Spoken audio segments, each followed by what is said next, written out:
Eu sou o coach Luiz Marçal e eu vim, nesse momento, contar um pouco da minha trajetória até aqui, de como que nasceu essa pessoa, de como ela foi criada e como que eu conquistei tudo que eu tenho hoje.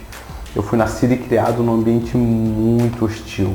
Eu fui nascido e criado numa comunidade chamada Santa Rita, aqui em Vila Velha, Espírito Santo. É uma comunidade bem humilde, de pessoas bem humildes, com tudo que uma comunidade tem direito, né? No Brasil, eu acredito que no mundo, com drogas, com violência, mas eu tive todo um ensinamento, especialmente da minha mãe nessa parte, para que eu não chegasse e tocasse em nada que me fizesse mal.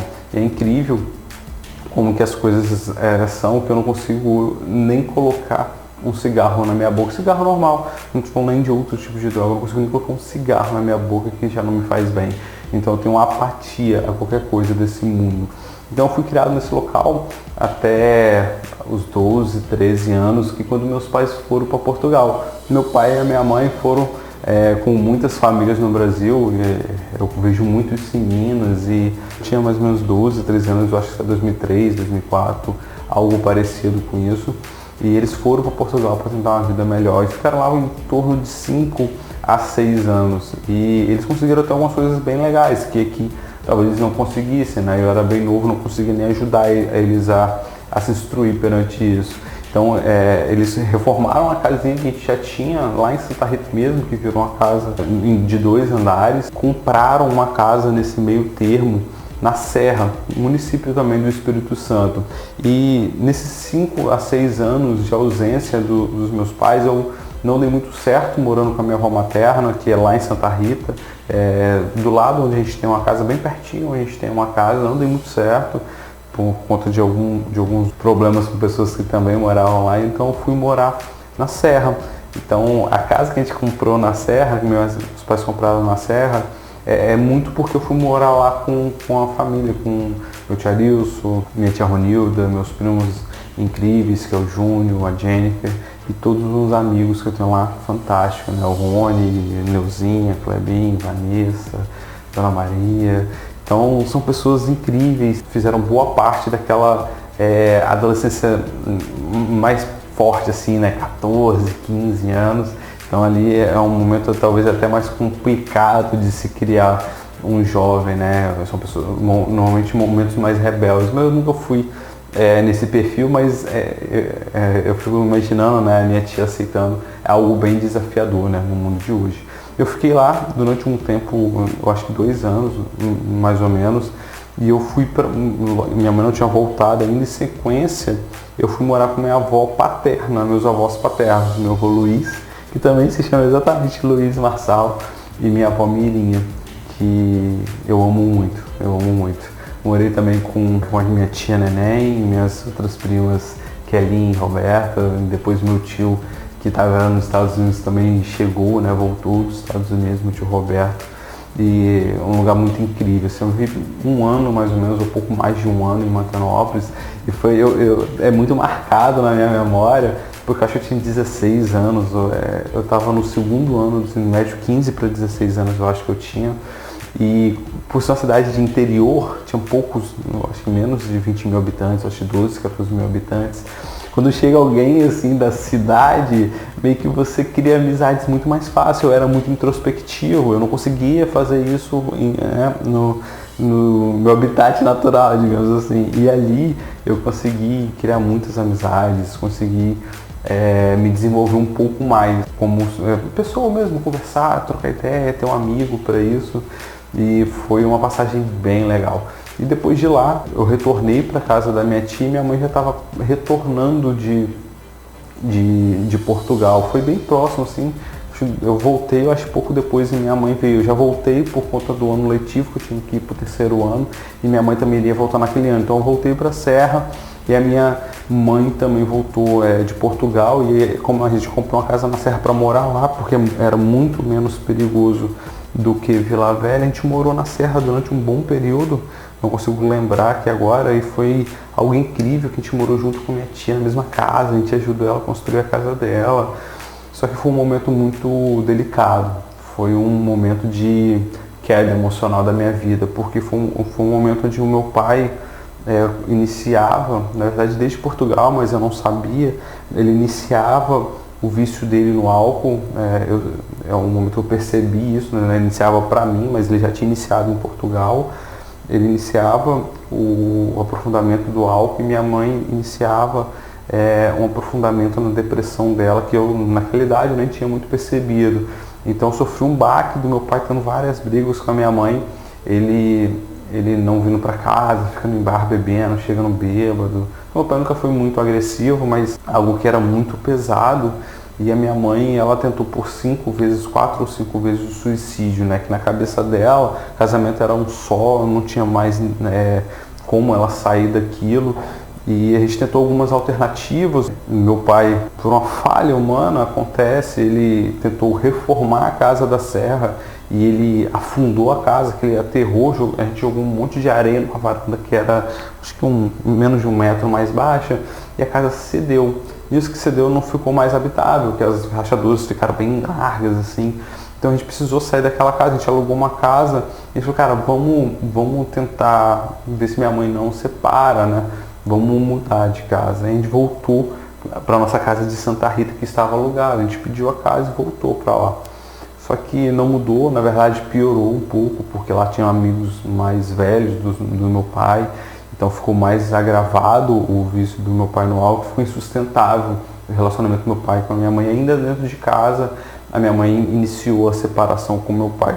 Até um certo momento que, muito firme, eu acredito que eu tinha 17 anos naquela já, 16 para 17 anos. Nesse momento eu já tinha 17 anos. Eu falei, mãe, isso doeu fazer isso. Eu falei, mãe, a gente já tentou fazer com que meu pai não melhorasse e não desse mais problema. Tudo que a senhora decidir, eu estou com a senhora. Se a senhora decidir separar, eu vou te ajudar a sair dessa.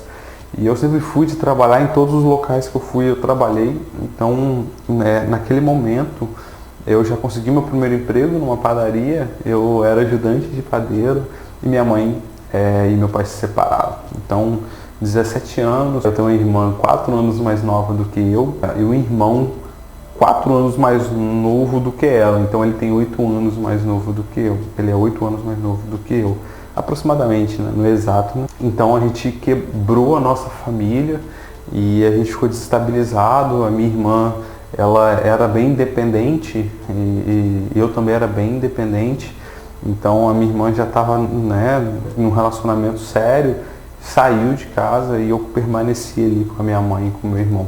Então foram momentos bem difíceis, mas foram momentos de bastante crescimento emocionalmente falando. Obviamente eu não percebi isso naquele momento, eu percebi muito depois, mas foi também um momento onde eu conheci o amor da minha vida, nessa conturbação inteira. Eu participava de uma quadrilha de bairro, quadrilha de igreja, e eu conheci ali o amor da minha vida, que é a Jéssica, né, com quem eu sou casado hoje. Foi mais ou menos 2008, 2009, essa época, e eles se separaram, eu conheci a Jéssica e eu consegui meu primeiro emprego. O emprego foi tão rico que naquele momento eu não sabia cozinhar nada, e eu amei cozinhar. Eu amei estar ali fazendo biscoito, fazendo salgado, fazendo pães, não fazer rosca antes que venham piada, não fazer rosquinha, fazer só uns palitinhos. Isso não ficava ao meu cargo. E foi bem incrível que nesse meu primeiro emprego eu me desenvolvi muito bem. Até que eu recebi uma oportunidade para trabalhar numa terceira da Celó. Mas por que você fala de emprego na terceirizada da Celó? Isso foi muito importante para mim. Porque foi lá, eu entrei numa área industrial, poeira. Para trabalhar só via um pingo da minha bochecha, que era um macacão, luva, máscara e óculos. Algo assim, bem forte.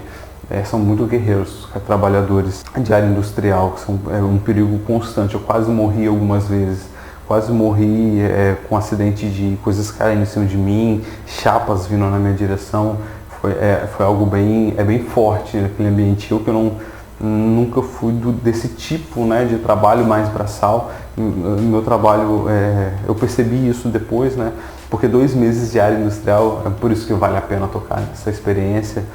Digamos que seja um segundo pai para mim, chamado Sidley Lopes. ele me viu trabalhando na área e não sei como chegou no assunto, eles precisavam fazer algumas planilhas no Excel. Eu falei, cara, eu sei fazer isso daí.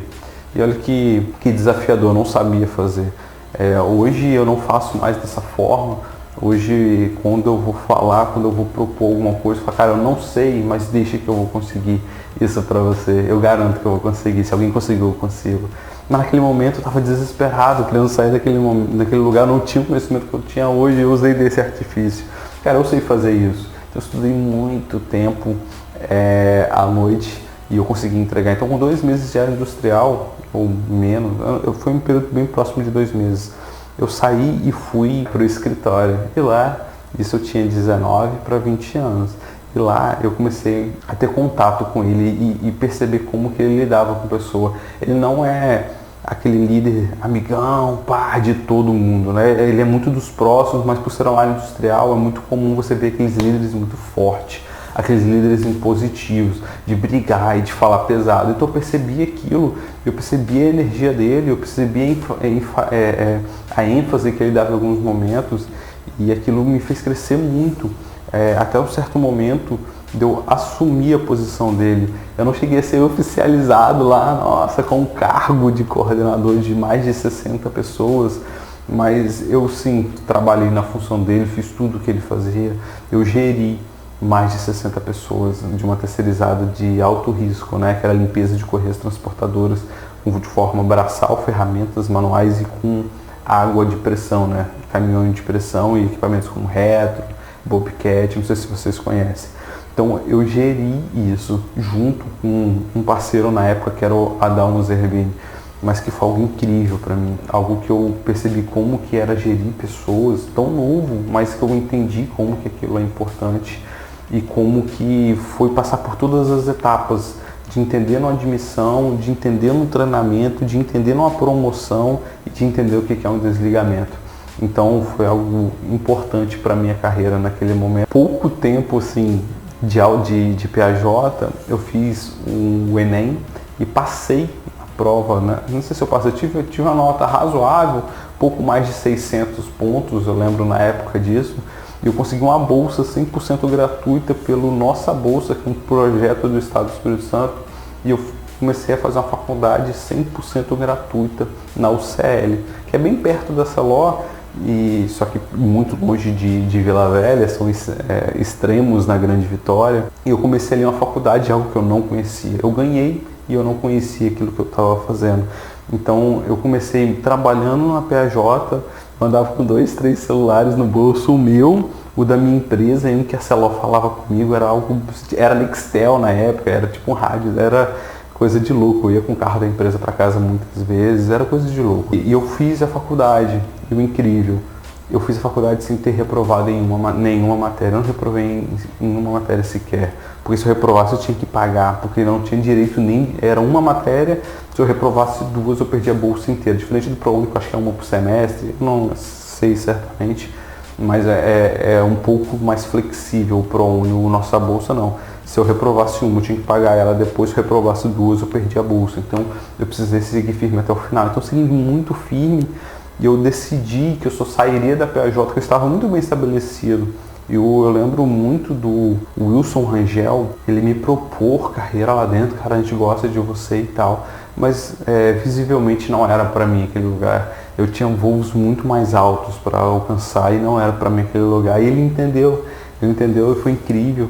Que ele falou, não, cara, eu te dou todos os seus direitos. Ele me demitiu para que eu saísse com o meu... Ele pagou os 40%, ele me pagou tudo que tinha que pagar. E foi incrível, que foi de grande aprendizado para mim. E eles entenderam que minha visão era muito forte, né? E eu saí dali para ir para uma empresa chamada Accenture. Eu não sei se você conhece, se é do ramo de tecnologia, mas até o momento, quando eu saí de lá, era a maior empresa que mexe com tecnologia do mundo, né? É uma empresa de outsourcing, e aqui em Vitória, não era em Vila Velha, aqui no Espírito Santo trabalha muito para a Vale, mas só no Brasil tinha mais de 10 mil funcionários, no mundo inteiro, na época, tinha 270 mil funcionários, cara, é uma empresa enorme, assim, é uma empresa enorme, e é uma empresa que expandiu a minha mente, assim, a palavra que eu tenho para falar é expansão, e eu casei no dia 13 de 3 de 2013, e iniciei na Accenture como estagiário no início de 2014, que era meu último ano de faculdade. Eu falei que eu faria isso, eu faria o estágio de 1 ano no último ano de faculdade, era o meu 7º período. E eu estagiei pouco tempo de casado, sei lá, 9 meses de casado eu estava estagiando, e minha esposa também foi estagiar, foi uma loucura, mas ela estagiando e eu estagiando também. E com menos de um ano, o local onde eu estava na empresa não tinha contratação, que era uma equipe bem reduzida, mas o gestor me gostou tanto de mim, gostou tanto do meu trabalho, que indicou para a área de desenvolvimento. Era uma área tecnicamente muito difícil de explicar, mas eu trabalhava com banco de dados no estágio e eu fui para o desenvolvimento de software, né? No caso lá era mais manter e fazer pequenas alterações de software. E eu gostei muito, assim, eu gostei muito da área de banco de dados. Quando eu fui para o desenvolvimento, eu falei, cara, é aqui, exatamente aqui que é o local de TI que eu tenho que trabalhar. E ali eu me desenvolvi muito. Porém, a empresa, ela estava passando por uma reestruturação muito grande. Ela tem sedes em vários lugares. Eles têm algo chamado de offshore, que é offshore que eles chamavam na época, né? Eles têm parte da empresa em outros países que o custo é menor. Então a gente trabalha com células aqui no estado, só que vários serviços demandados para esse custo menor. Então eles estavam fazendo uma transição dessa. Vitória, a célula daqui de Vitória estava se acabando, todo mundo saindo. Tinha tanta gente, tinha pouca gente para trabalhar, que eu fazia plantões semanais. Eu triplicava o meu salário durante o mês. Eu trabalhava muito, sem muita hora extra, mas era gostoso de fazer. Até o momento da minha mãe, eu não percebia muito disso. Essa olheira veio um pouquinho da faculdade, bastante da Accenture. A minha mãe, ela falou assim, cara, você está maltratando a sua família pelo seu emprego. Até onde isso vai chegar? Aí ali eu parei. Ali eu comecei a pensar um pouco sobre como estava a minha vida. E minha esposa já trabalhava na Autoglass. Na época, ela, salvo engano, ela trabalhava já no setor financeiro, que ela iniciou como agente de atendimento, passou para o setor financeiro. Hoje ela trabalha na área de controladoria da empresa, mas na época ela tinha acabado de ter a primeira promoção dela. Eu falei assim, cara, vou para a Autoglass. Então eu coloquei meu currículo, demorou pra caramba, não sei qual o perfil que eles estavam querendo, mas demorou pra caramba. Me contrataram como segundo nível de programação. Eu já estava 3 anos e meio na Accenture. Eu fiquei muito irritado na época, mas eu era novo. Então eu falei assim, cara, eu vou dar uma chance para a Autoglass, olha só, eu vou dar uma chance para a Autoglass. Porque eu verdadeiramente sempre acreditei nisso, que não era só a empresa que me escolhia. Eu nunca me rendia a esse poder que as empresas têm. Eu acredito verdadeiramente no meu potencial e que eu escolho a empresa, tanto que para eu sair, para eu estagiar, eu rejeitei várias propostas de estágio, várias propostas de emprego, porque não era aquilo que eu queria na minha vida. Olha que incrível. Eu lembro até hoje de ter rejeitado uma proposta para trabalhar numa concessionária da Mitsubishi aqui do estado, que eu iria ganhar mais do que o estágio onde eu fui trabalhar na Accenture, mas que não era uma peça do quebra-cabeça que eu queria. Eu lembro também de ter passado para ser contratado numa outra empresa chamada CSI, que o desenvolvimento era de coisa que eu não queria fazer. Cara, não é isso que eu quero para mim na minha vida. Então eu fui atrás da minha vaga. Então quando a Autoglass me contratou um nível abaixo do que eu acreditava, foi como pleno na época, eu falei assim, cara, eles estão enganados. Eu vou surpreender eles vão ver que eles estão enganados. Então eu fui para a Autoglass. Nesse momento, assim, eu já estava casado, com o dinheiro que eu tinha trocado da empresa a primeira vez. A gente tinha comprado o terreno onde é a minha casa hoje. Eu tinha quando eu fui para a Autoglass, eu já tinha um Focus, mas o nosso primeiro carro foi quando eu entrei na Accenture. A gente tinha um tipo ano 1995, carro que eu era apaixonado. Eu não tive coragem de ver o carro indo embora, eu deixei o carro no local, dei o dinheiro pro cara, falei, não quero ver, porque eu era apaixonado pelo carro. Hoje, se o carro aparecer para mim, eu compro o carro de volta, assim, mas obviamente eu não sei se vai estar do mesmo estado. Eu comprei ele por R$3.800. Eu vou fazer um parênteses para falar sobre o repetitivo aqui. Eu comprei ele por R$3.800. Devo ter gastado uns 10 mil nele, 10 a 12 mil nele. Reformei ele todinho. Ele estava muito bonito, ele era o primeiro dono, tinha comprado ele do primeiro dono. Eu fui o segundo dono dele. A história do carro era incrível, só que eu gastei muito, porque ele ficou muito tempo parado, então eu troquei muitas coisas. e eu vendi ele por R$4.200, R$4.800, um pouco mais de R$4.000, ou seja, me deu um baita de um prejuízo, mas mesmo assim eu gostava muito daquele carro, porque entre prejuízos a gente tem várias coisas que nos dá prejuízo nessa vida e a gente continua do mesmo jeito.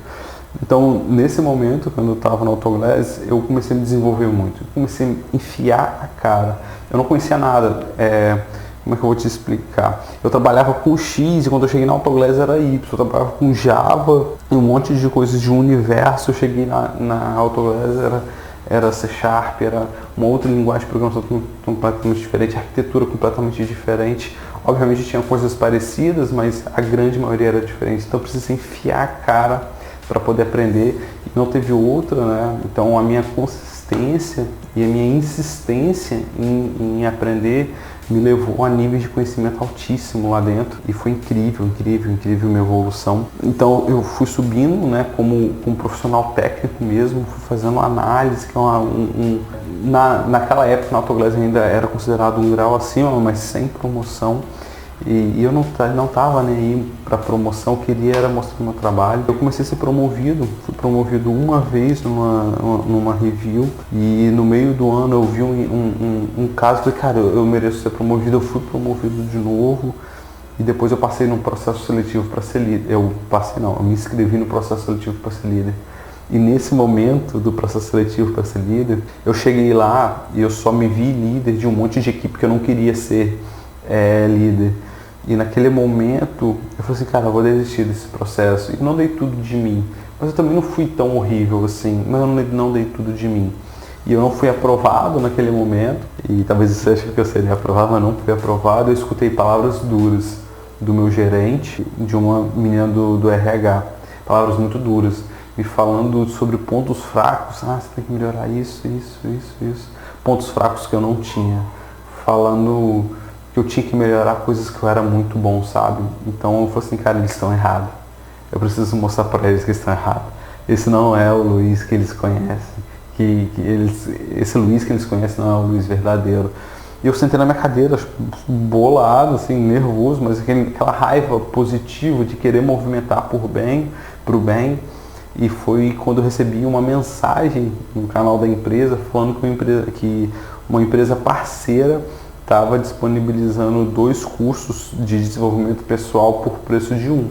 Era coaching e programação neurolinguística. Eu falei, na época, não vou lembrar aqui, e não quero falar um preço, mas acho que foi uns R$5.000, 2 cursos. Vou comprar. Comprei e aquilo mudou minha vida, assim. Isso foi no meados de 2018 e eu passei 2018 praticamente inteiro fazendo coaching, aprendendo sobre coaching, aprendendo sobre PNL. Aí é como se eu tivesse caído ali, né, naquele momento, mas que aquilo me deu uma potência incrível para eu seguir em frente. E naquele momento eu aplicava muitas técnicas de coaching, eu aplicava muitas coisas de PNL em mim e fui me desenvolvendo. Isso no ano de 2019, a gente está perto do hoje já. E eu fui crescendo dentro da Autoglass. Eu e o meu coordenador na época, o Éder, a gente montou uma equipe incrível. Fala gente, porque é assim que funciona, né? Um líder sozinho não é capaz de montar uma equipe. Ele normalmente é a mente capaz de ter uma visão mais para frente, né? Por tudo que ele já passou e por tudo que como ele pensa, como ele estrutura as coisas.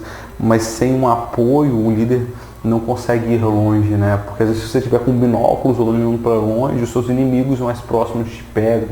Então você precisa de pessoas que te protegem também nesse sentido, né? Então cada um tem o seu papel. Então a gente montou uma equipe incrível e a gente foi desenvolvendo como equipe. A gente foi uma equipe excelente em 2019 e o meu coordenador recebeu um novo desafio em meados, né? No final de 2019, na verdade. Eu assumi a equipe como coordenador e eu cheguei, uau.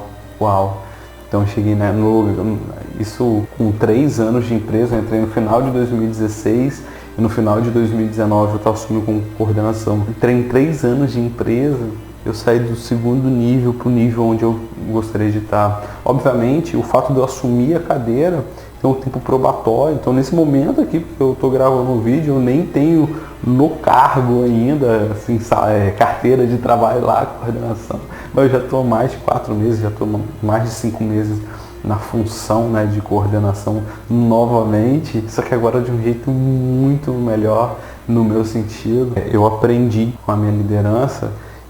No meio desse caminho de 2019, foi em 2019, eu assisti um vídeo de um cara doido que fica dando um monte de pulinho, que fala, vamos, que é o Jerônimo Temel.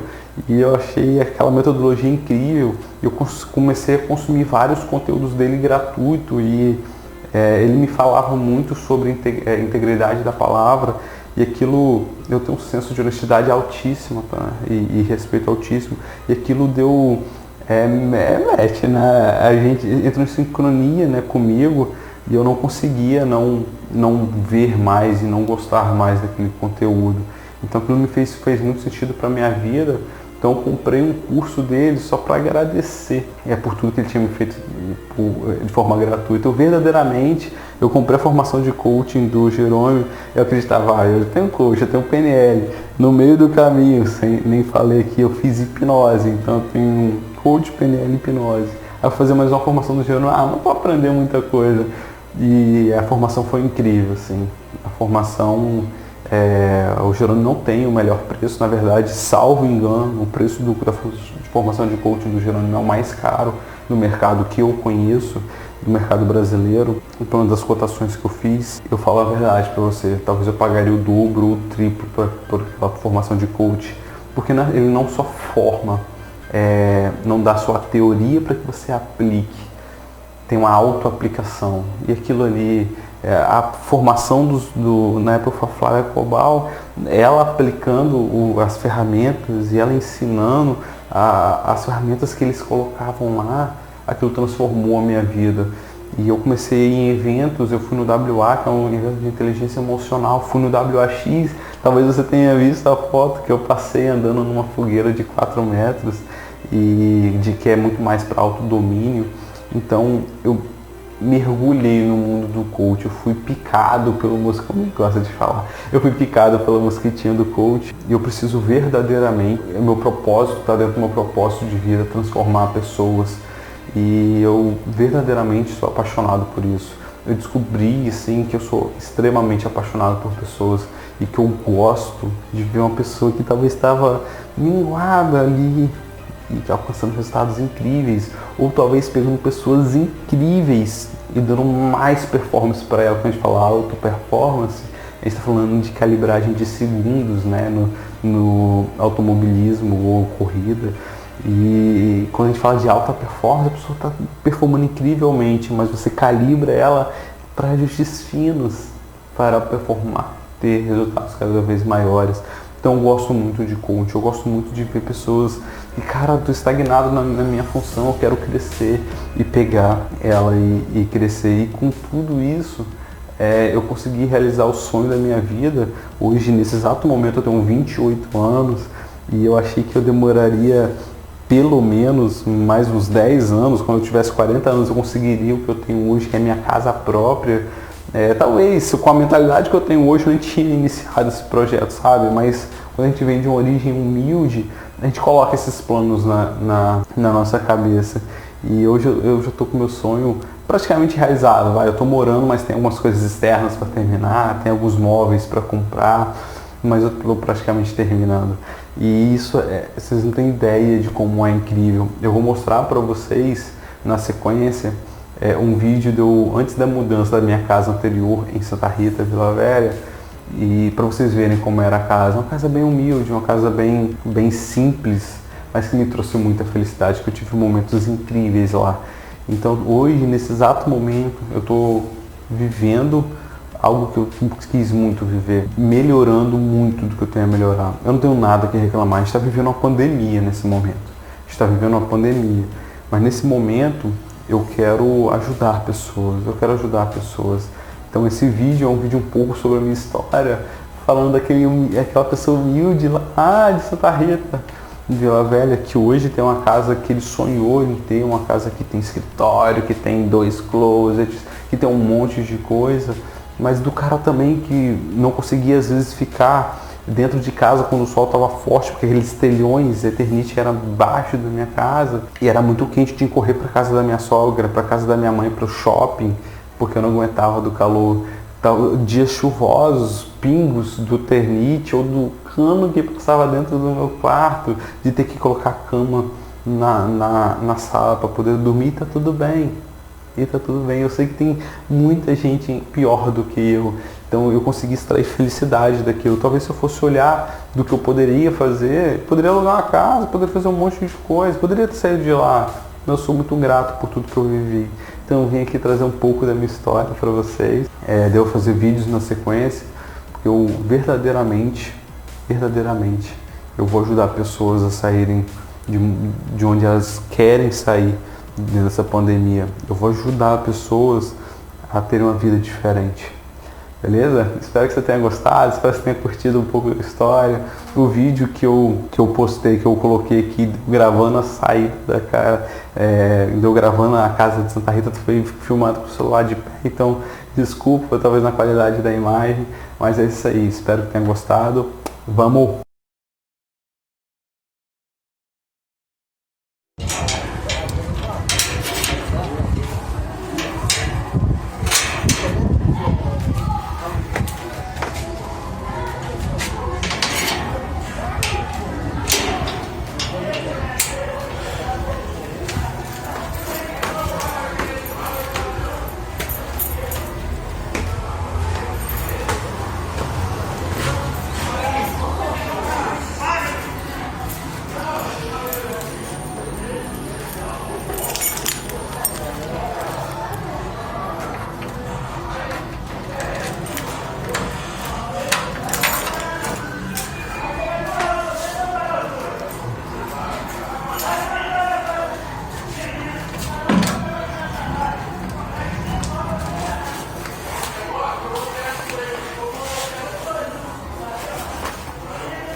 Essa é minha casinha. Não tem nada a ver com a casinha que eu tô agora. Uma casinha de uns de 7 anos. Essa é minha cozinha, vestidinha. Não sei nem estar. Está não, né? Sei lá, copa antes da sala. Não sei nem como seria isso. Aqui é uma varanda de trás. Onde ficavam os gatinhos. Isso aqui é uma baguncinha ali. A gente lava sempre, teve essa baguncinha aqui também. E aqui, onde por muito tempo foi meu quarto. Por muito tempo esse era o quarto, minha cama ficava aqui, essa bagunça ficava meio debaixo da minha cama. A cabeceira não coube com o guarda-roupa, quando eu comprei eu não medi. A minha cama ficava aqui. Mas o problema é que lá em cima, tá vendo? Passa um cano hidráulico que abastece a casa, né? Que desce água pra casa daqui, a casa de baixo. E a umidade aqui é muito alta, meu guarda-roupa mofa inteiro e eu não consegui dormir depois de um período aqui no meu quarto. Por isso que a cama tá lá. Tá lá na sala.